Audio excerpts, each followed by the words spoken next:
Eat human. Les humains à leur meilleur. C'est tu apogeo.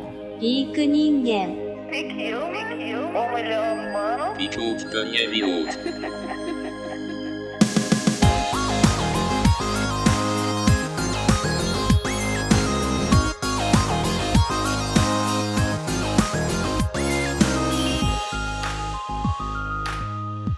Welcome back, everyone. I'm Brian Sanders, and I quit my job and have dedicated my life to the investigation of nutrition and lifelong health. I'm creating the feature-length documentary Food Lies, this podcast, and a health technology company here in Los Angeles with a doctor and 2 other partners. Today, my guest is Dr. David Klurfeld, which is quite a treat. This is his first podcast appearance and had to get special clearance to be able to participate. He couldn't talk about certain things because he's a national program leader for human nutrition in the Agricultural Research Service of the USDA since 2004. He was also on the working group of the World Health Organization that decided meat causes cancer in 2015. I won't leave you guessing. He was very opposed to it and called it the most frustrating professional experience of his life. He's accumulated a vast amount of knowledge over his 40 years researching nutrition and dietary factors in cardiovascular diseases and cancer. He wrote an amazing peer-reviewed article defending meat titled, "What is the Role of Meat in a Healthy Diet?" which I linked to in the show notes. He's not going to support a fully carnivorous diet, but certainly sees past the bogus vegan propaganda. Speaking of support, please support Food Lies on Indiegogo. Thanks for everything so far. The campaign just ended, but Indiegogo allows us to keep funding because we hit our baseline goal. We need a bit more help to hit the real goal, however. Pre-order a copy of the film or check out some of the other perks. Also, this podcast has a website that I've barely even mentioned. Check out peak-human.com for all episodes and detailed show notes. A little more about Dr. Klurfeld before we start. He's responsible for the scientific direction of the intramural human nutrition research conducted by USDA laboratories. He has published more than 200 peer-reviewed articles and book chapters. He was editor-in-chief of the Journal of the American College of Nutrition for 6 years and is currently associate editor of the American Journal for Clinical Nutrition. He's also a member of National Institute for Diabetes, Digestive, and Kidney Diseases Advisory Council.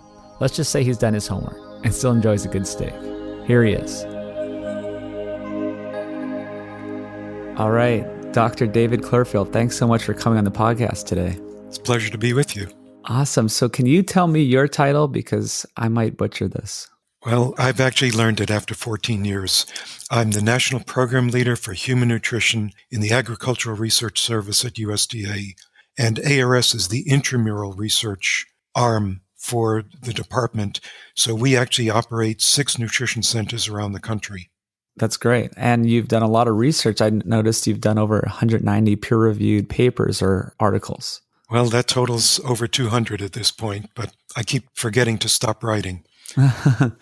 Well, that's great. What kind of research do you focus on? I mean, it's around food and nutrition. Well, my main interest over the years, which is more than 40 years now, has been the effects of macronutrients, which are protein, fat, and carbohydrate, on prevention of chronic diseases. And I focused primarily on heart disease and 2 types of cancer, breast and colon cancer.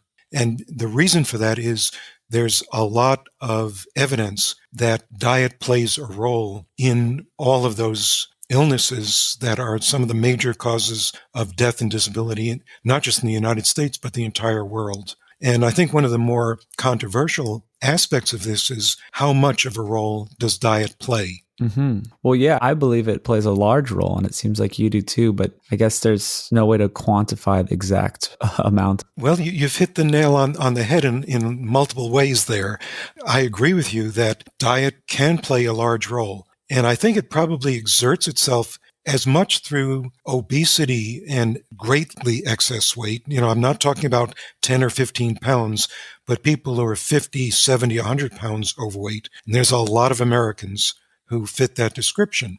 Mm-hmm. And I think diet certainly is well established as a risk factor for all of the chronic diseases, most closely with diabetes, but also heart disease and stroke and the various types of cancers are greatly increased through obesity. Unfortunately, I have a number of colleagues in the nutrition research field who are claiming that diet accounts for 70% of all of the cardiovascular deaths in the United States. And as you said, there's no real way of knowing. So, in fact, there was a paper in the Journal of the American Medical Association last year claiming 70% of all deaths due to 10 specific dietary factors. And although the editors accepted that for publication, they commissioned an editorial in the same issue of that journal written by a couple of nutrition experts who disputed the 10 factors, the amount of deaths that were calculated. In fact, they said in there, the findings appear correct, but instead of 70%, the reduction could be 30%. And if the reduction could be 30%, well, maybe it could be 10%. And this is the real problem, that we don't have solid quantitative data, yet there are people on soapboxes constantly saying, I have the answer. Just do what I tell you to do. Yeah, I'm trying not to do that, definitely. We talked earlier, and yeah, there's no one-size-fits-all solutions. It's just a bad business to be in, to try to tell people how to eat exactly. But it's good we both agree that it's good to give some frameworks and some knowledge so that they can make decisions. Absolutely. Well, so do you know off the top of your head what those 10 things were? Well, I actually have the graph in front of me. So we'll go in order. High salt is number 1. Low nuts and seeds is number 2. And I've never met a person I could diagnose with a nut and seed deficiency. High processed meats is 3rd on the list. And it's not just how much you're eating of processed meats, but it's any amount of processed meats, according to this analysis, is responsible for more than 10% of the deaths in men and almost 6% of the deaths in women in the United States. So just mull that over for a little bit, and it's just not plausible. So following on the list, low seafood, low vegetables, low fruit intake, high sugar-sweetened beverages, low whole grains, low polyunsaturated fats, replacing carbohydrates or saturated fats, and then high unprocessed red meats. I think I saw this graph. It's a bar graph, right. Left to right. Yeah. Yes, it is. And, I just think this is an opinion. I don't think this is good research. It doesn't seem like it at all. And wasn't the high red meat very small factor? Yes. High unprocessed red meat was the smallest factor, accounting for a fraction of a percent of the deaths. But high processed meat was actually, for men, was the longest bar, accounting for more than 10% of the deaths. It's crazy. And then low polyunsaturated fats was a problem, they said? Low polyunsaturated fats replacing carbohydrates or saturated fats. And it's really hard to follow that line of reasoning. I believe it's that they want people to have more polyunsaturated fats. So the fact that it's low fats, they want high polyunsaturated fats. Yeah, that's what it sounds like. Well, they have been pushing that. Well, that's another very controversial topic. And I'm actually a fan of some amount of polyunsaturated fats in the diet, but I can't give you an evidence-based estimate of what I think is the proper range. For nutrients like vitamin C and zinc and iron, we can give you the amount you need to prevent a deficiency. But for these foods and macronutrients, the government actually has established acceptable ranges of these things, yet there are paper after paper in the literature saying this is the cutoff of how much you're allowed to eat. And I don't think the evidence really supports that point of view at all. And in fact, there's a more recent editorial that actually just came out a month or so ago in the Journal of the American Medical Association entitled The Challenge of Reforming Nutritional Epidemiologic Research. And it's written by a professor of medicine at Stanford University Medical School, who is an epidemiologist, does not work in the nutrition field, but I think is one of the smartest people working today. And he gives an example in his editorial of what he considers implausible estimates from observational studies.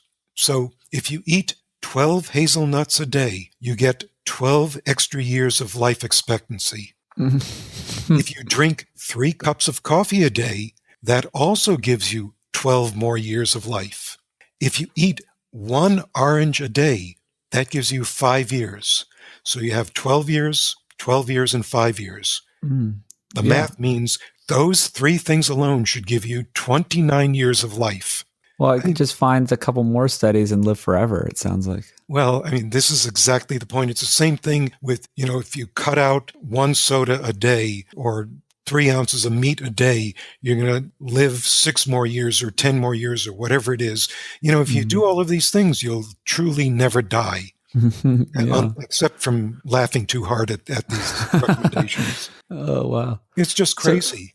So his point being that nutrition epidemiology is not great, and we shouldn't be basing a lot of policy on observational studies or questionnaires and stuff That's like really that. the take-home message from Professor Ioannidis, and he actually has a sentence in his editorial that I'm just highlighting a couple of phrases there. He says, "These implausible estimates reflect cumulative biases with extensive residual confounding and selective reporting." And so your listeners probably know what biases are. It's both biases in the science and biases by the people doing the science. But the residual confounding is a real problem that has not been addressed adequately by most researchers. And what that means is that there are various health behaviors that people who eat the most meat have.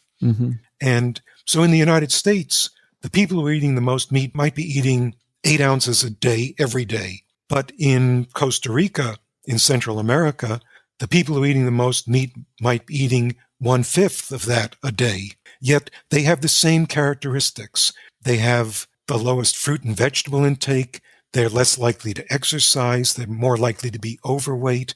They just have a constellation of health habits that do not fit with the usual recommendations. So in fact, meat consumption has been associated with heart disease, stroke, kidney disease, diabetes, obesity, 6 different kinds of cancer, and total mortality. And if you said there was one drug or one chemical that caused all those diseases, no one would believe you. But everybody's lining up and saying, oh yeah, red meat's killing us from all of these different directions. It's really not plausible if you think about it objectively. I agree. We've It been doesn't make eating any meat, sense. since before we became humans. Meat contributed, it's thought by anthropologists, to our becoming humans from these little subhumans who had smaller brains. But when they found the ability to hunt other critters and eat the meat, that provided the nutrients that allowed us to evolve into human beings. Yeah, I had Dr. Bill Schindler on, who's an archaeologist and studies this stuff, and exactly that. It helped us become human, and we're now reliant on it. These extra nutrient-dense foods that we cook, and we do that with plant foods as well. So I'm not saying it's all meat, but we can't eat a raw vegan diet anymore. We have too many needs with our big brains and our bodies that we've evolved. Well, I believe you can be a healthy vegetarian, but you really need to be a well-educated vegetarian. And most people who follow various types of restricted diets, whatever they're cutting out, find it more difficult to get all the nutrients that they need. And that's been reinforced in multiple studies of people's diets in the United States and in Europe, where we do, I think, the highest quality science, and that we know the best analyses of what's in the food we eat. So if we come back to meat as an example, just 3.5 ounces of meat provides more than half the protein that you need in a day. You need to eat your body weight in most plants to get that amount of protein. And then you're not getting the same quality of protein. There are 8 essential amino acids, which are in animal foods, but are absent in all plant foods. So you have to mix and match plant foods in a strategic way to get the protein you need. And it's not, of course, just protein. There are numerous micronutrients. Iron, zinc, vitamin B12 tend to be low in many plant foods, tend to be highly enriched in many animal foods. Selenium, you get, again, more than half your requirement of selenium in 3 ounces of meat. You can eat Brazil nuts to get selenium, but, most Americans aren't chowing down on Brazil nuts on a regular basis. So you'd have to think less about your diet if you're eating a wide variety of foods. And that's why I'd like to see an omnivorous diet being recommended for the best health. Absolutely. Yeah, there is a lot of different warring tribes, like carnivore versus plant-based, but it seems to come down to having the best of both worlds. Oh, And you're absolutely right. And, we have a lot of anthropologists who speculate on what we ate 75,000 or 250,000 years ago. And it's really that. It's speculation, no matter how much detail they put into the supposed diets. I've never seen a 24-hour recall from 75,000 years ago. When somebody can produce that, I will be convinced we know what people were eating back then. But, we didn't have international trade in plums and peaches and bacon, which we have today. So, you were restricted to eating what grew literally the distance around you that you could walk. And, there were no farms back then. So people could chase animals, and generally it was smaller, slower, sicker animals that got caught. This idea that we chased woolly mammoths is, I think, a romanticized view of how often we actually got to chow down on a woolly mammoth leg. We were a lot more likely to eat a leaf that we couldn't digest most of what's in that leaf because there's a large amount of dietary fiber that's not digestible. So even if there are nutrients in those plants, the cell walls are loaded with indigestible fiber that can be fermented by the bacteria in our intestines, but we don't absorb those nutrients because of that. yeah, I know you've done some fiber research as well. Oh, it's one of my favorite nutrients. I'm a big fan of fiber, and actually that's one of the reasons why I'm not really enthusiastic about the carnivore approach to diets, that even the Atkins diet and the various variations of that are low in dietary fiber. And, I've had people argue with me that we don't need fiber, and fiber is not considered an essential nutrient by the U.S. government and the National Academies of Science. But I believe when that fiber requirement was established, we didn't have the scientific data we have today, where we know an extensive amount about the microbiome, the bacteria that live in our intestine. And dietary fiber is the preferred food for those bacteria. And if you're not feeding them with the food they want, they start to digest the mucus that lines our intestine and lubricates our intestine, but also protects our intestinal cells from all the nasty chemicals that are in the intestine. So all the stuff that smells bad that comes out in your poop is actually toxic to our cells, and that's why we're eliminating it. And bacteria that produce those nasty chemicals actually start eating that insulation lining the intestinal wall if you're not feeding it from your diet.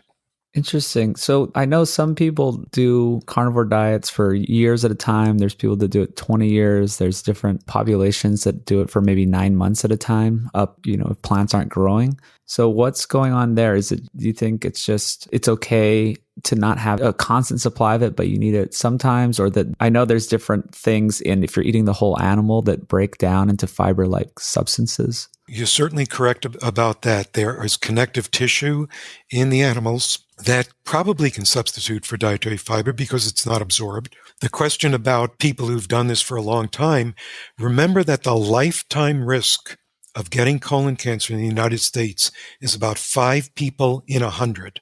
Mm-hmm. That's lifetime, not per year. So just think of how many thousands, hundreds of thousands of people you would need to study for 10 or 20 years to get an adequate number to know if there's a significant difference in the risk. I actually once did a calculation to look at the number of people we would need to look at a small change in risk. And we're talking about well over 100,000 people for 16 years. Mm. No nutrition studies have done that. Mm-hmm. We have these observational studies, which are confounded by all these different habits. We would have to assign people to follow a low meat diet versus a high meat diet. If people naturally select their diets, there are people who are naturally overweight or naturally at desirable weight, natural exercisers, natural couch potatoes. How do you sort out all of these other factors which have already been proven to influence risk of colon cancer? Mm-hmm. And so, I'm not convinced we're going to have a definitive answer to any of these questions in my lifetime. Mm-hmm. That doesn't mean we shouldn't keep doing research in this area, but we should have the courage in science to admit when we don't have a final word. And in fact, I would like to see dietary recommendations like we're talking about actually have a grade for the level of evidence. And in fact, the United States Preventive Services Task Force, which is a government body mostly of doctors that evaluate drugs and surgery for treatment of various diseases or for screening for preventing diseases like the PSA blood test for prostate cancer or mammography for breast cancer. They weigh in on what the evidence shows, and they'll grade it with a letter. A grade is the strongest, B grade is weaker, and Mm-hmm. it can go on to being pretty weak. Mm-hmm. And I would like to see that in nutrition recommendations. So far, nobody's doing that. Yeah, that would be really helpful. What do you think they'd be given now? It seems like not a great grade. Well, it depends who's grading. I think if we want to look ourselves in the mirror and be honest, nothing would get an A grade in nutrition, except Mm-hmm. for the things like preventing deficiency diseases. But the types of things we're talking about, preventing non-communicable chronic diseases like heart disease and various cancers, nothing would get it better than a B, and hardly anything would get a B. Think some heart disease grades might be a B. I think the cancer grades would be a C or a D. I despite the fact that we've had decades of research in these areas, thousands of studies, gazillions of dollars spent on it, there's nothing that I can say to your listeners that will definitely prevent or cause any type of cancer from the diet alone. We know cigarette smoking. We know actually from the diet that eating moldy peanuts or moldy corn will increase your risk of some cancers of the stomach and liver. And it's well established that there's a fungus that grows on these plants that actually prevalent in Africa and Asia and increases your risk of liver and stomach cancer sixfold. The types of risk that we're talking about for processed meat and colon cancer is less than 1.2. Mm-hmm. And sixfold is 5 times 1.2. Cigarette smoking and lung cancer is 10 to 30-fold increased risk. Those are real risks that you can be confident in. With these risks of 1.1, 1.2, you can't be confident if that's a real risk or if that's noise in the system. And you certainly can't ascribe it to a single factor when 5 or 10 health behaviors all correlate very strongly. Exactly. And you said, the people who eat meat are more likely to smoke, less likely to exercise, more likely to not follow doctors' recommendations. Yeah, all these different things, it's confounding variables. Right. Yeah, so there's only a few things that we really know, we can really see that are causative. And well, that's just the inherent problem with nutrition research in general, right? Some of it's impossible. We'd have to get people on metabolic wards for 30 years or a lifetime or find twins or...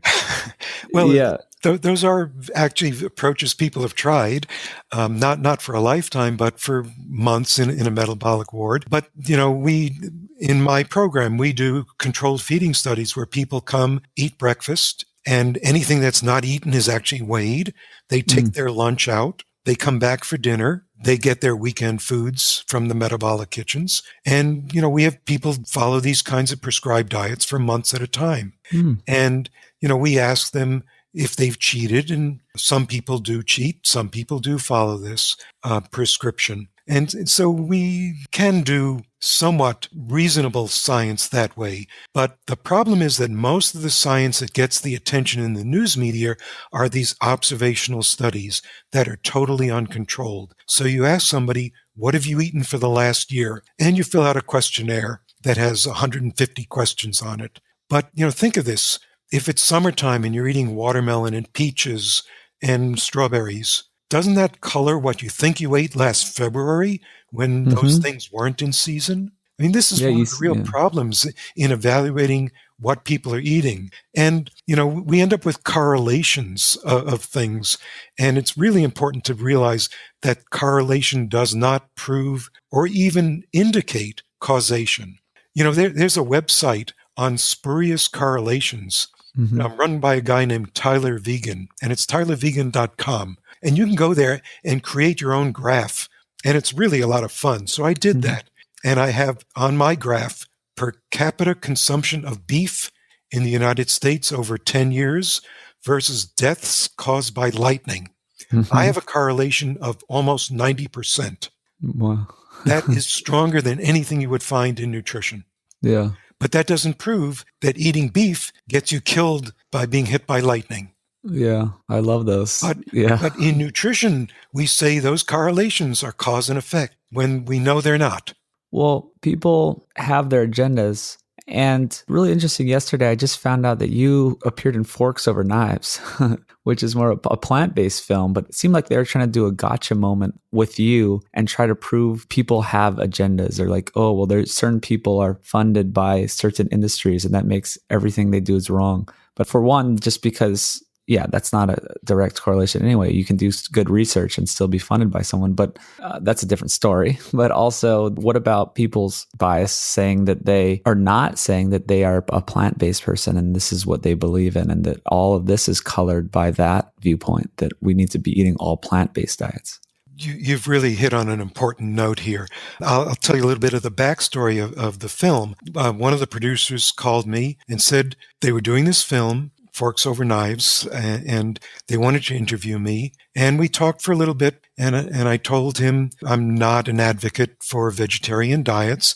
You know, I believe they have their place, but that I would probably not speak in favor of that. And he explained to me that they wanted to have a balanced presentation in there. And they sent 5 people from the West Coast to Maryland to interview me. And they filmed me for over an hour. And I was on screen for 45 seconds, maybe. So most of my interview was on the cutting room floor. And they exactly what you said, they took out all of the parts that I wanted in my message and made it appear that the Department of Agriculture was promoting meat-based diets, and who funded your research was more important than what your findings were. And I certainly believe you need to pay attention to who funds research. Yeah. But, you know, and I can tell you with 100% certainty that the food industry does not influence the research that we do in the Department of Agriculture. The USDA is often criticized because we have multiple missions. We have 90,000 employees in the Department of Agriculture in multiple agencies, and we have some agencies whose job it is to promote the sale and consumption of foods.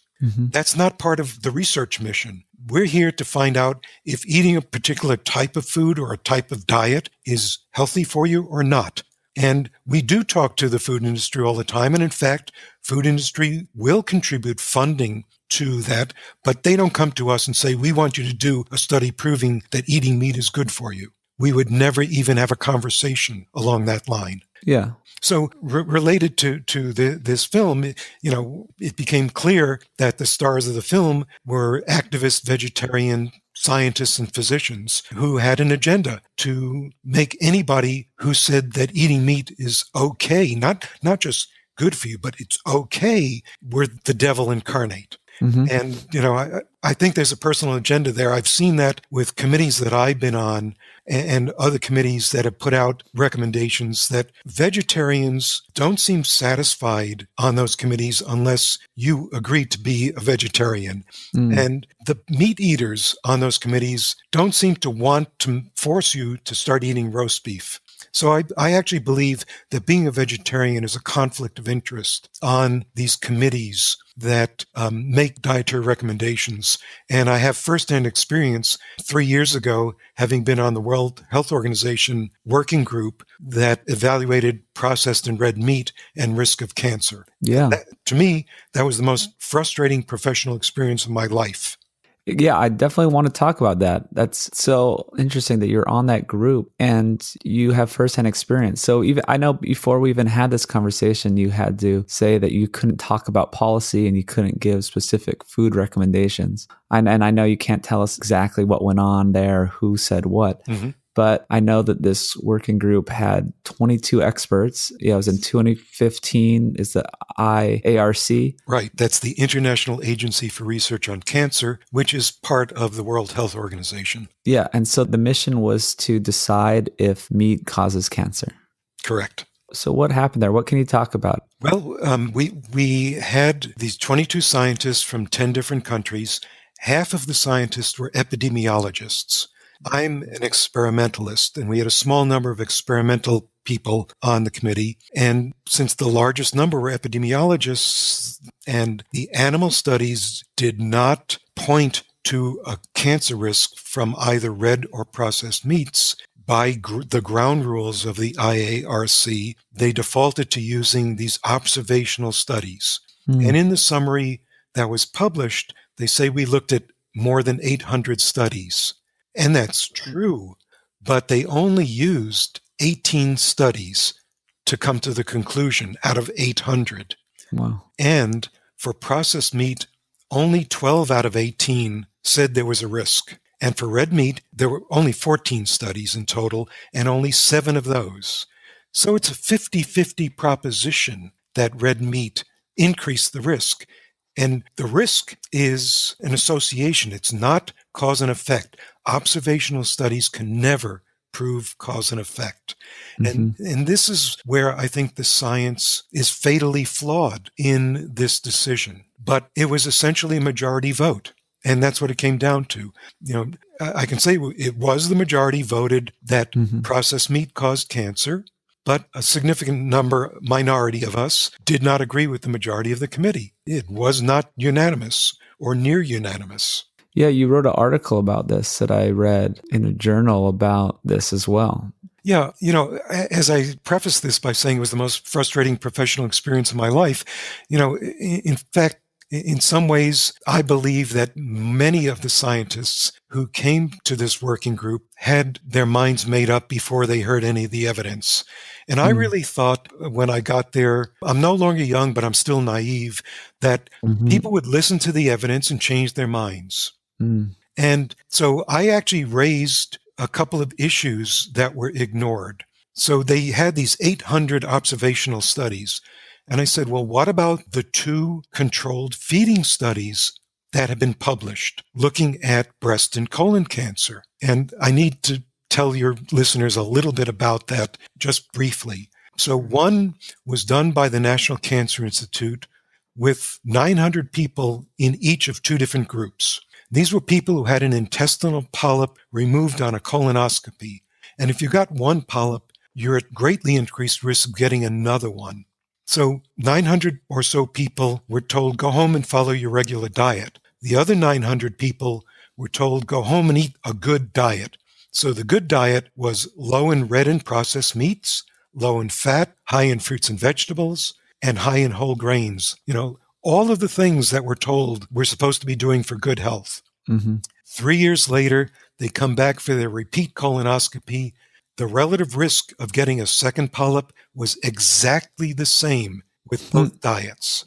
Wow. So the question remains is, well, maybe the polyp is not a cancer, it's a precancerous risk factor. Maybe that's not the right time to intervene. So we had the biggest nutrition study in history was the Women's Health Initiative. And most of that was actually published in 2006.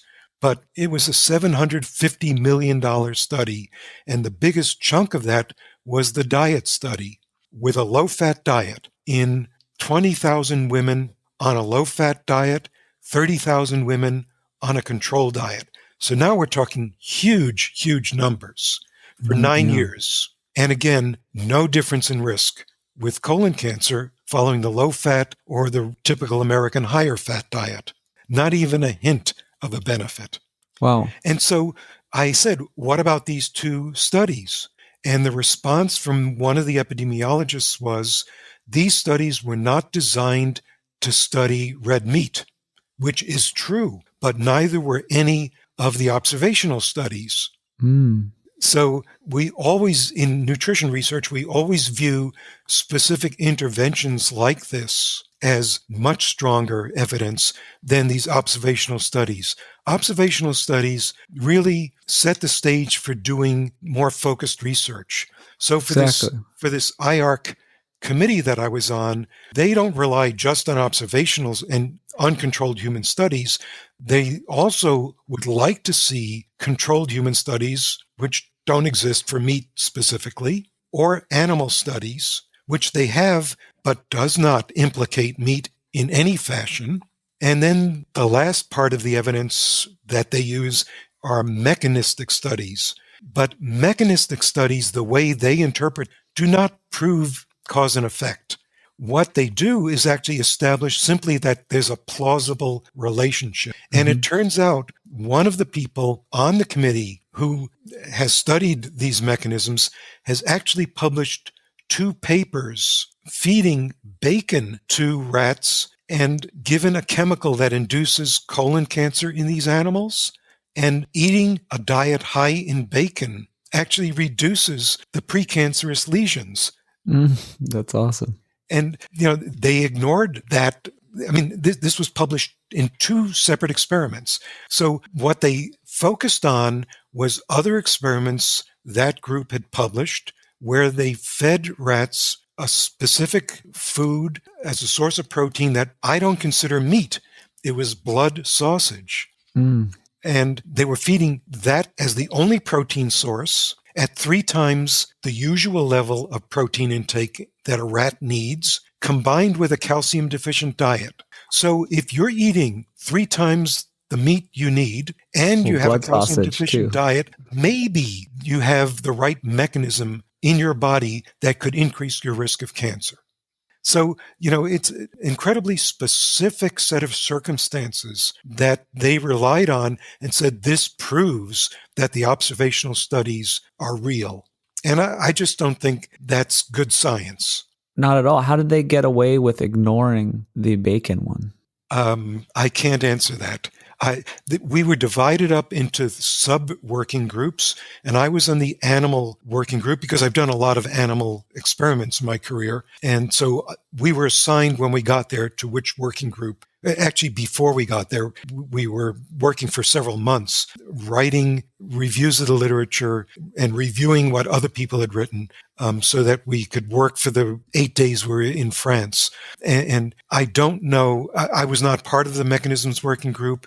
We did have sessions where the whole working group came together and we reviewed the findings, but I can't tell you why those bacon studies were ignored. What about the 2 randomized controlled trials that you brought up? Did they try to get those removed just because red meat wasn't the focus? I have not gone to the full monograph publication, which only came out three and a half years after our meeting. Just this past summer, it was published. I haven't gone through that 500-plus page report to see if the 2 studies that I brought up are even cited in the report. We discussed them at our group meeting, and they were dismissed. Wow. That nobody needed to pay attention to them. That's absolutely insane. So there's a clear bias here. Were there like public vegetarians in this? Do you know anything about that? Actually, there were quite a few vegetarians on the committee. In fact, the first night we were there, we had a group dinner at a restaurant, and I was sitting next to one of the staff members from WHO, and I expressed the view that I felt that the members of the working group should declare that those who are vegetarians, because I feel that is a conflict of interest. Yeah. And she laughed and said, well, I'm a vegetarian. So we changed the topic of discussion. But I really do think that intellectual biases are stronger and undeclared in research. So, if a scientist is supported by the beef industry financially on a particular study, almost every journal now requires you have a printed disclosure on the paper. And anything you've done usually that's been supported financially by any group for the last 3 or 5 years needs to be revealed. And so you can make your own judgment about, are these dollars influencing this person's research? But if a person is a Seventh-day Adventist, for example, and I've worked with Seventh-day Adventists, and if you're a good Seventh-day Adventist, you're a vegetarian. So you have not only the scientific vegetarian approach, but you have a religious reason to be a vegetarian. Do you need to declare that? And I don't see any declarations like that in science. I see scientists who have books for the public refusing to declare that they have a book published for the public on following low carbohydrate diets, as an example. I think that's a bias. It should be declared. It might be a financial bias, but I think the academic bias that these people have is much stronger than whatever they make from the book. And I don't know if they're making $5 or $5 million. And frankly, I don't care what they're making. I think the academic bias is more important to disclose in research publications than the financial rewards that they're getting. I think both need to be disclosed. Yeah, I think so. And I think these religious or moral or like deep-seated beliefs like vegetarianism seem to be way more important than just the funding. I believe they affect your decision-making more, or the deeper held bias. Oh, I'm convinced of that. I don't know if there are more vegetarians in the nutrition field than in the general population, but they seem to be out more. So I have a lot of colleagues who tell me, I'm a vegetarian or I become a vegetarian, and everyone has their own definition, operational definition of what a vegetarian is. So some will eat fish and they think they're a vegetarian. Some will, just to avoid red meat, describe themselves as vegetarians, which doesn't fit anybody's description of vegetarians.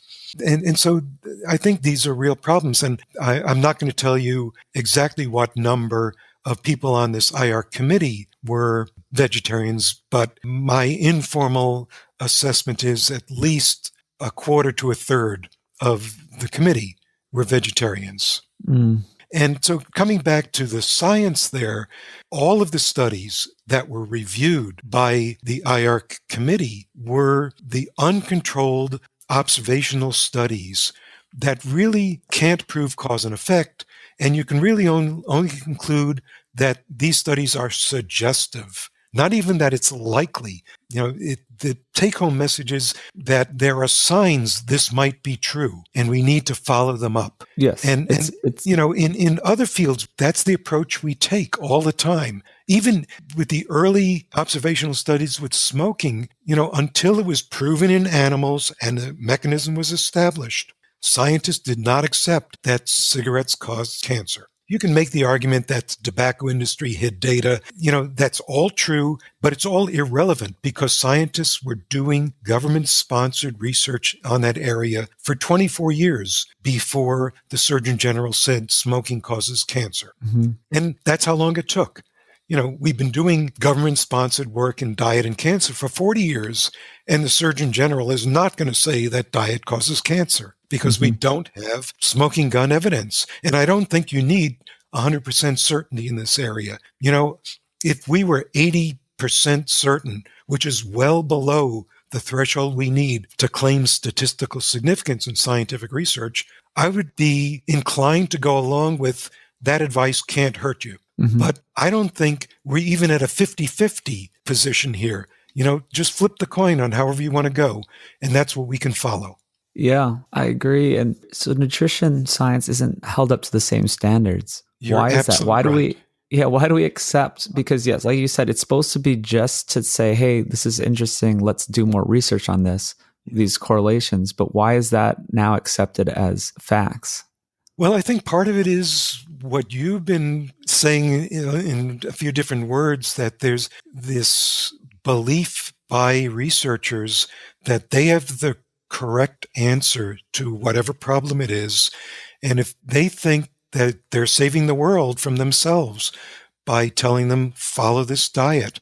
I'll give you one example where we're making the recommendation to eat more whole grains in place of refined grains. And I believe that's probably true. But in the last year, there was a study done in Israel feeding 200 people whole grains and 200 other people refined grains and looking at their blood sugar response. And the idea is that whole grains are supposed to give you lower blood sugar, which is supposed to be healthier for you. Well, it turns out half the people in each group had higher blood sugar after whole grains than compared to refined grains. And half the people had higher blood sugar levels after eating refined grains. Mm. And there was no way of predicting up front who was going to get this blood glucose response to eating whole grains or refined grains. Wow. But they actually analyzed the bacteria in their intestines and found people who had certain bacterial species living in their intestines were more likely to have this differential response. And this is one of the complicating factors. So we have genetic differences that make us respond differently to saturated versus unsaturated fat, with changes in our blood cholesterol levels. We have differences in our microbiome that make us respond differently to carbohydrates. There are so many variables here, with the changes in genetics making us respond differently to polyunsaturated versus saturated fat. It's like 20% of the population responds in the wrong way to adding polyunsaturated fat to their diet. Mm-hmm. These are all researchable questions at this point. We don't have the ability or the money to test everybody in the country who needs testing to see what their genetic profile is, what their microbiome profile is, and so on, to make more individualized recommendations. I think that's where the whole field is going, towards more personalized recommendations. So by default, we have these prescription public health blanket recommendations. And the nutrition field has shot itself in the foot by saying we have the revealed word. And if you just listen to us, you'd live to be 186 years old. Mm-hmm. And that's just a promise we can't fulfill. Yeah. So what can we do, though? Should we try to make recommendations at all? Or I know everything is headed towards personalized nutrition, and it makes sense that everyone responds to things differently. And I think that's definitely the future. But what can we do now? There's no easy answer for that. I think you have to weigh your own risks and try to evaluate research recommendations that are being made. As somebody who is pretty well educated in nutrition and actually served as a chairman of a nutrition department for a dozen years before I joined the government, I have to do my own research on every specific recommendation. And very oftentimes I throw my hands up in the air and walk away and say, I'm just going to eat a little of this and a little of that. And, that boils down to my personal dietary recommendations, which are 3. And I think easier to follow than any government's recommendations. It's variety, eat a wide variety of foods, moderation, don't eat too much of any one thing. And the third one is enjoy what you eat. Because if you don't, you're not going to follow number 1 or number 2. And this is the problem with, come back to whole grains. Even though I think it's healthier, I know people don't like whole grains. They don't like the texture. They don't like the taste. They don't like the color. They like white pasta, white bread. That's fine. I think the problem is that Americans are eating other white flour foods that are not nutrient dense. So a third of our calorie intake in the United States now is from snacks. And we're not talking about red delicious apples as the typical snack. We're talking about cake, cookies, soft drinks, candy bars, donuts, cakes, cookies, donuts, pies. Those are the biggest source of white bread carbohydrate calories that we need to get rid of, or I shouldn't say get rid of, totally eliminate. Because as dietitians taught me years ago, and I think is still true, there are no good and bad foods. There are good and bad dietary patterns. And again, people in the nutrition field walk away from that because it's a soft message. It's not, if you just eat grapefruits, you lose 42 pounds. And, we had the grapefruit diet 30 years ago, and it doesn't work, and it's not healthy. But having a grapefruit a day, if it displaces eating 6 cookies, is a very healthy snack for you. We are in this country over the last 10 years have been reducing our sugar intake. Coke and Pepsi are selling us bottled water now because we're consuming fewer sweetened soft drinks. But we're eating lots more snacks than we used to. We're eating out at restaurants that have more sugar, more salt, more calories than we need in a day in one meal. And These are things that people have to pay attention to if they're serious about good health. Yeah. And I like your message. So it's not that you can never have a donut again. It's that it's supposed to be a once every 2 week thing, not a everyday thing. In fact, today is Halloween. My boss brought donuts in, and I had a chocolate donut this morning. So I'm happy. Sure. Yeah. And it sounds like you're saying too, is we don't need to get caught up in, white bread or wheat bread. I mean, they do different things to different people. The bigger issue is millions of snacks that are way less healthy. Right. And what really happened to us. So what do you think happened to us as a country? I think a big thing is it went from let's go to McDonald's once a week as a special treat to every meal there's something fast food related. You're absolutely right. And in fact, they've done studies recently to look at the characteristics of people who do multiple fast food meals a day. And just as I said before, every one of their health habits sucks, basically. That they're doing all the wrong things for chronic good health. And you're right. When I was a kid, McDonald's was a real treat just a few times a year. And the same thing with Coke. It was in a 7-ounce bottle in the supermarket. You didn't buy multiple 2-liter bottles and have them in the kitchen all the time calling your name. We've changed just the serving size. Now not even a 12-ounce can is a normal serving anymore. It's a 16 or 20-ounce bottle of soft drink as a standard serving. And we need bagels are the size of your head at this point. It's just crazy what people think is a normal portion size.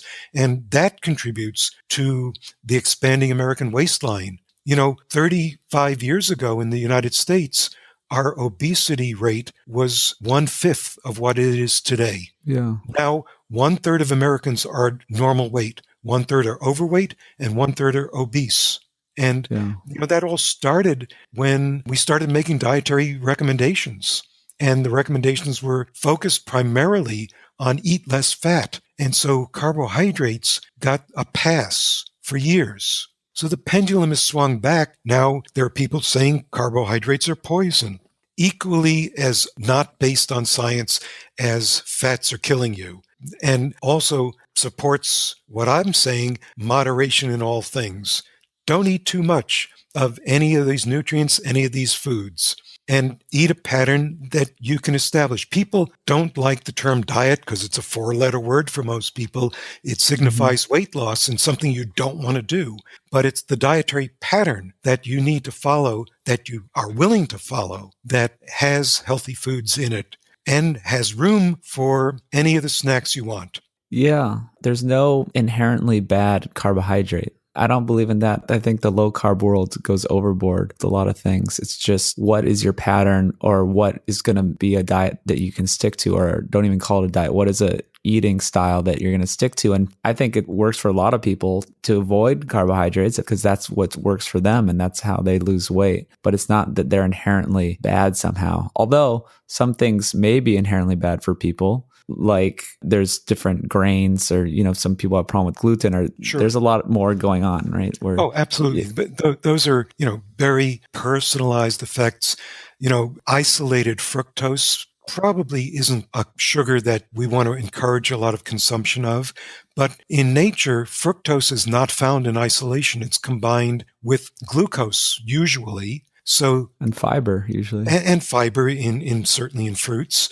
And so it slows the absorption of the fructose, and the glucose there actually enables the liver to handle the metabolism of fructose better. So, we have prominent people in the nutrition business going around the world lecturing that fructose is toxic. And in fact, I just read a review paper in a research journal that says all carbohydrates are toxic. Well, that's just freaking crazy. Glucose is the preferred substrate for every one of your tissues. And if you don't eat any carbohydrate, your liver is cranking out glucose because your body wants to use it. So, the problem isn't a little bit, it's excess of anything. And with the demonization of fat for years and years and years, carbohydrates got a free pass. And the food companies want to sell you what you'll buy more than once. So they were making low-fat cookies and low-fat cakes and putting more sugar into foods to replace the fat. And all of a sudden, we're all eating more sugar than we ever did. And we're just out of balance. And so that's why I really believe that variety and moderation should be the driving factors in this. It actually makes it more difficult to come up with a diet plan, but in some ways I think it's easier as well. You've got to pay attention to what you're eating. Mm-hmm. And it's also would be better if more Americans could prepare their own foods.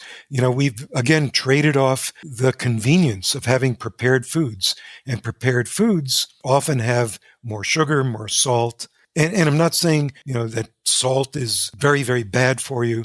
People who have high blood pressure probably can benefit from reducing salt.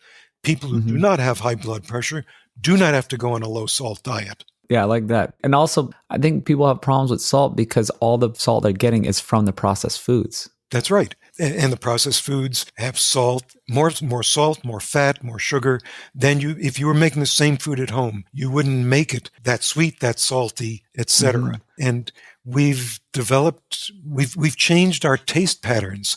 I'll give you one example. I drink a lot of tea. And when I started drinking tea, I put a heaping teaspoon of sugar in it. And over the years, I decreased the amount of sugar. And now I never drink tea with sugar in it. I might have some sweet snack with my tea, like a piece of fruit or, God forbid, a cookie. But, I enjoy it because I've got the contrast of the bitterness of the tea and the sweetness of whatever I'm having. Yeah. And so people need to find what works for them. One size fits all, I think, no longer works. Yeah, and I like that we can't demonize salt even too, just like we can't demonize fat or carbs. There's more context to the salt. Salt is, a necessary mineral for our bodies. Absolutely. In fact, there's a condition called hyponatremia, and that's actually in people who run marathons, and it's more women than men because women actually have less body water than men. So women who drink too much water during and after a marathon have actually died from low salt. And, we know that's true from not just water, but most of the required nutrients. Vitamin A is a perfect example. You need vitamin A or you go blind, right? Your vision deteriorates. But you can take a vitamin A pill that's in excess and you can damage your liver. Or you can be an Arctic explorer and eat a polar bear liver and die in 24 hours from vitamin A poisoning. Wow. And that's true for iron and iodine and manganese and selenium. There's lots of essential minerals and vitamins in too much that will kill you. So the dose makes the poison has been known. That's a saying that's been known to toxicologists quite literally for 500 years. But in nutrition, it's everything or nothing. Why don't we get this message from toxicology that the dose makes the poison? And in fact, it's the same thing with pesticides on fruits and vegetables. There's this belief that organic food is healthier for us. Well, almost all of the health information we have about eating more fruits and vegetables is from studies of people eating conventionally raised fruits and vegetables. Now, half of the fruits and vegetables you and I eat have no pesticide residues on them at all. The USDA actually tests thousands and thousands of samples every year. And your listeners can go to the USDA website and find the pesticide monitoring program that does this, and it's all freely available. It's usually 12 to 14,000 samples a year. So half of them have nothing on there. The other half have some residues. They're almost all well within the limits set by the FDA or the EPA. Almost nothing actually exceeds the permissible levels. And the permissible levels have built-in margins of safety there. So what I'm saying is we're not eating a lot of pesticides, man-made pesticides. There's a lot of pesticides in the plants because that's how they survived being eaten by insects and animals. Yeah, naturally occurring toxins. Right. So the point that I want to make, though, is that eating more fruits and vegetables in almost every study is associated with better health. But we're eating conventional fruits and vegetables.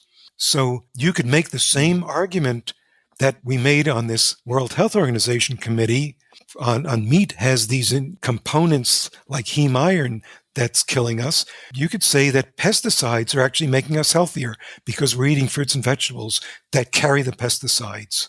Yeah. And in fact, there's a Mm. scientific rationale for that because these chemicals, whether they're natural or man-made pesticides, actually rev up the enzymes in your liver that help you detoxify the nasty things that you are exposed to. Yeah, these small stressors are good. I was just going to say that. Yeah, these acute versus chronic stress is very different, and that we need these little things in plants that they use to protect themselves. You're absolutely right. There's a whole school of thought on this area that these minor stresses prepare you to deal adequately with the big stresses. And so a big stress might be some sort of chemical that is a true carcinogen that you can now detoxify it if you're eating the chemicals in fruits or vegetables that rev up those enzymes in your liver that help you metabolize those nasty chemicals. And that's one of the things that has sort of been a pet peeve of mine that I hear from people all the time. I don't want no chemicals in my food. Well, that's basically what you are. You're a big bag of chemicals held up with bones, and that's all your food is. Every food is just a mixture of chemicals, and every food that's grown, whether it's plant or animal, has genes in it. This is one of those arguments about I don't want genetically modified food because it has DNA in it. Well, every plant, every bacteria, and every animal doesn't grow unless it has nucleic acid in it. Yeah, I don't believe in that whole anti-GMO thing. I mean, everything is GMO in a way. We've modified it over the years and selected for that. But I do want to know more about the pesticides like glyphosate, and everyone has a big problem with Monsanto. And I agree with you on the side that, yeah, there's so many people eating this stuff. It's not like the whole America is eating these perfect, homegrown, organic, perfectly formed plants with zero pesticides. So that should tell us something, that most people are just eating this stuff and are doing fine. But then other people say that there's been so much more disease and health problems since we've started using these chemicals, right? And there's more gut problems and permeability, or why is there more gluten intolerance, and why is that raising? And people say it's because of the glyphosate and stuff like that. Well, let's stick with gluten sensitivity for a second. It was around well before glyphosate was invented. There's zero evidence that glyphosate plays any role in that. The mechanism, the offending ingredient in wheat and related grains has been identified. We know if you eliminate that from the diet, you don't have that problem. So I think there's this anti-Monsanto fury that so many people have. I think it's somewhat misplaced. I think Monsanto has done some things wrong to justify why consumers are mad at them. But these are the correlations that we were talking about early in our conversation. They cannot prove cause and effect. They suggest that more research should be done, and certainly in gluten sensitivity, more research has been done. Glyphosate plays no role whatsoever. No pesticides play a role in this area. You talked about we have more chronic diseases. Well, number one, life expectancy has continued to increase. Chronic diseases are primarily diseases of older people. So we have the subset of the population more likely to get one of these diseases. Heart disease has plummeted in the last 45 years. It's less than half of what it was when I was a student. And heart disease in the 1970s accounted for more deaths in the United States than every other cause of death put together. It's still now the largest cause of death, but it's less than a quarter of the deaths. And cancer has increased because as you get older, unfortunately, you're going to die of something. This is one of those unspoken promises we have from some of the camp in the nutrition business.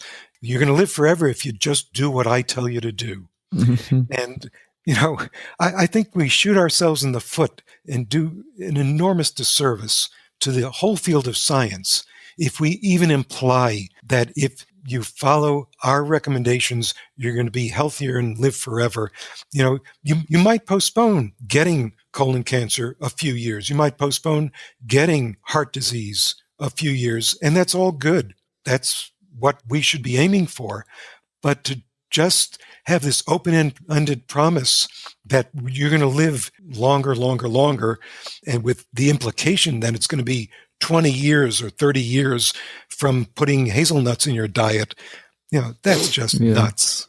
Yeah. Well, okay. I have a few smaller things. So we were talking about small stressors, and you're talking about polyunsaturated fatty acids. So some people think they're really bad for you, this omega-6 ratio, that we're having way too many omega-6s now. So there's a couple things there, but also when they're heated in fryers, they're especially bad. So it sounds like if you can have fries fried in vegetable oil maybe once a week, it could be okay. But if you're doing it every day, it could be bad. Where do you stand on that? Well, my position on fried food is that it's an occasional treat. I agree with you that there are conditions, mostly under commercial frying conditions, where the polyunsaturated fats polymerize. They actually sort of blend together in a large mass, and it's not clear what the health effects of that are. The trans fatty acids that are created out of polyunsaturated fats actually are not just from frying, but from chemical hydrogenation. Mm-hmm. And that's been banned in the United States and a couple of other countries. So it's almost eliminated from our diet at this point. So trans fat's not a worry anymore. 10 years ago, it was still a concern. But there are, as you pointed out, some deterioration products in polyunsaturated fats.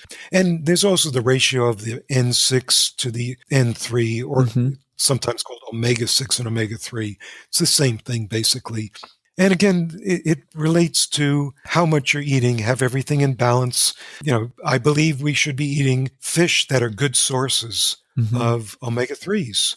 So shrimp has actually become the number one consumed seafood in the U.S. You're not getting any omega-3s to speak of. It's a minute amount that you get from that. So you need to eat salmon or mackerel or herring or some kinds of tuna to get adequate omega-3s. So the amount of omega-3s that you're taking in actually controls what amount of omega-6s you can eat. Mm-hmm. Yeah, I know you're interested in our human evolution. And so it sounds like everything is in line with getting a more balanced ratio of those. And that would happen if we eat more home-cooked foods, which is another thing I really believe in, is if we just started cooking our own food more, we wouldn't be having all these problems with crazy omega-6 ratios, or you wouldn't have to worry about oxidized omega-6 oils. I think you're right, but there's not a lot of profit for the food industry in us making more home-cooked meals compared to something that you pick up in the grocery store that's either a big company has prepared for you or it's been cooked on site. And so most Americans who are younger don't have the cooking skills because home economics hasn't been taught in public school for years, and they don't have the time or the inclination to do it. So people are willing to spend more money for prepared foods and trade off the time savings. But I'm with you 100% that home cooking can really affect your health in multiple ways. Yeah, I found a great benefit from it. So I have another stressor thing before we go. So meat has been classified as a carcinogen, and people say that it's from, one thing it could be from is the charring, right? The actual burning of the meat. But I think that is just one more thing that we've evolved to deal with, like we've dealt with plants toxins, is we've been cooking meat for 2 million years. And it's not like it wasn't charred. We're throwing on a stick out in a fire in a plane. So what do you think about that? Oh, I think this is actually one of the researchable questions that I would like to see somebody come up with good answers for. Yes, you're right. We have cooked meat for 2 million years. And we do know that some of those charred compounds actually contain chemicals that can induce cancer in animals. But the key, again, is the dose makes the poison. When you give these isolated chemicals to animals, we're talking about giving 1,000 to 10,000 times as much as might be in a well-done steak. And, there's a database on these compounds in cooked meats. But if you read the database carefully, you'll see that it's cooked to the point of well-done shoe leather. It's not something you or I would really eat voluntarily unless we couldn't afford to eat anything else. Yeah. So, the deck is stacked against the meat in that database because it's cooked to the point where it's almost inedible, and then it's ground up to isolate these compounds. And they say, aha, these compounds are there, but they're not there in the amount that causes cancer in animals. So, it's hard to say that eating these compounds are good for you, but in the amount that's there, there's no evidence they're bad for you. Yeah, it seems very logical that that's the case. And something we might not have said exactly is that why would these foods, this meat that we've been eating forever, be a cause of modern disease? There's a lot of great quotes on that. Like, why would an ancient food be the cause of modern problems? I've seen some of those quotes. And remember, though, that you didn't really need to be around for 85 years, 70,000 years ago, and very unlikely you were.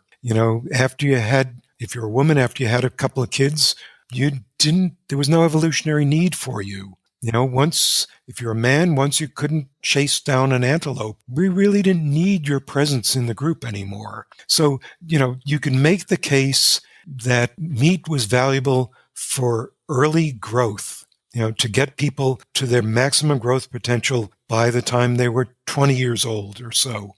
It's not, but meat has multiple micronutrients and protein that can sustain elderly people as well. Again, one of the things I hear from elderly people is, I'm eating a little cottage cheese. I eat a little chicken leg. I'm eating tofu. That's all perfectly fine. But they'd actually be better off eating ground beef. Mm-hmm. Because ground beef is more easily digested than a chicken leg and provides better micronutrient or total nutrient profile than cottage cheese. Nothing wrong with cottage cheese, but don't rely on that as your protein source because you're an elderly woman. Mm-hmm. Yeah, don't be afraid to eat meat. Yeah, people just are so afraid that they equate not eating meat with health when it should not be that. You've just raised a tremendous point that today nutrition is defined as much by what's not in your food or in your diet than by what is. And I think that's not good for anybody. Yeah. So go more into that. Well, people who follow the organic field, I don't eat pesticides. I don't eat GMOs.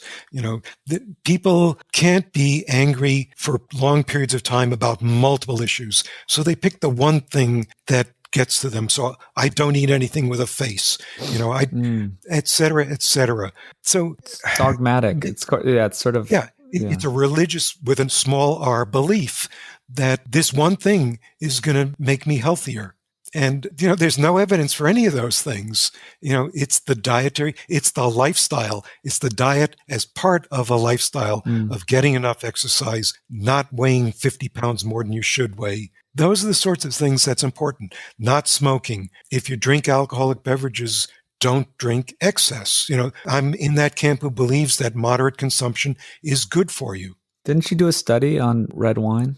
I actually published the very first study showing that red wine prevented heart disease lesions in 1981. And there have been dozens of studies that have confirmed that. Now, in the last few years, I've read papers that say drinking 3 drinks a day is perfectly fine. And I've read studies that say no drinks is the only healthy approach. Mm-hmm. And I'm still convinced by the weight of the evidence, not just because I found it, but by the number of studies that are published that moderate drinking, and moderate means 1 or 2 a day for men and a half to 1 a day for women, is actually more beneficial than not drinking at all. Mm-hmm. Certainly for heart disease, I think the case is rock solid. For cancer risk, I particularly for women and breast cancer, I think it's still up in the air. I'm not convinced it's a risk. If women are worried about that, it's easy enough to avoid alcoholic beverages. Mm-hmm. Well, I'm sure people are glad to hear that. So what's the future of nutrition research, and what are you doing now? I know you're talking about the future of nutrition research. Well, I think nutrition is moving, or the research arm of nutrition is moving towards personalized recommendations. So the research for that is really where we're going, is looking at the genetic differences. We all have thousands of genes, and you can have point mutations in these genes. So basically, we can each have tens of thousands of these different slight differences in the coding of our genes. The microbiome, the bacteria that live in intestine, we share probably over 1,000 bacteria, but each one of us might only have 200 or 300. But the 200 I have might not overlap with the 200 you have that much. Defining what's the healthy microbiome is one of the challenges we're facing. And then, of course, how to make somebody healthier. Companies are selling yogurt like crazy these days because it contains live active cultures. Well, we don't know if those are the bacteria that's going to make us healthy or not. There's some evidence they are health promoting, but for fairly specific endpoints.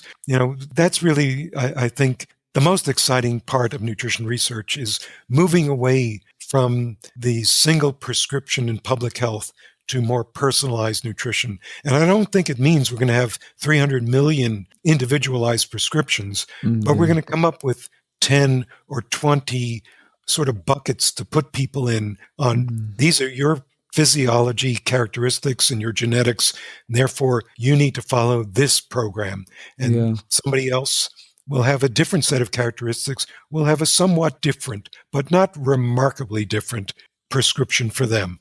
Yeah, we are all the same animal in a way, but also I think a lot of people need to just do their own testing on themselves, right? We can't rely on a government to tell us what to eat. When it comes down to it, you kind of have to figure out what works for you. You're absolutely right. And given the time that it takes science to actually come to a firm conclusion, your advice is probably the best. Figure it out for yourself. Yeah. And I guess we can go out on that note and just follow patterns. I guess, you're never going to figure out the exact right food to eat or, maybe this cheese is good for me, but this cheese is bad for me. But if we eat in these healthy patterns, then at least we'll be moving in the right direction and probably find good health. I can drink to that. All right. Well, thank you so much for speaking with me today. And I think it's really interesting to hear your perspective, coming from the USDA and, the WHO panels, and very enlightening. It's been a pleasure. Thank you. That's a wrap. We may take next week off for Thanksgiving, but stick around. We still have some great guests left before the end of the season. Keep sending in those reviews on iTunes or in the podcast app. I really appreciate it. Share the good word and let's keep this train moving. Till next time, my friends.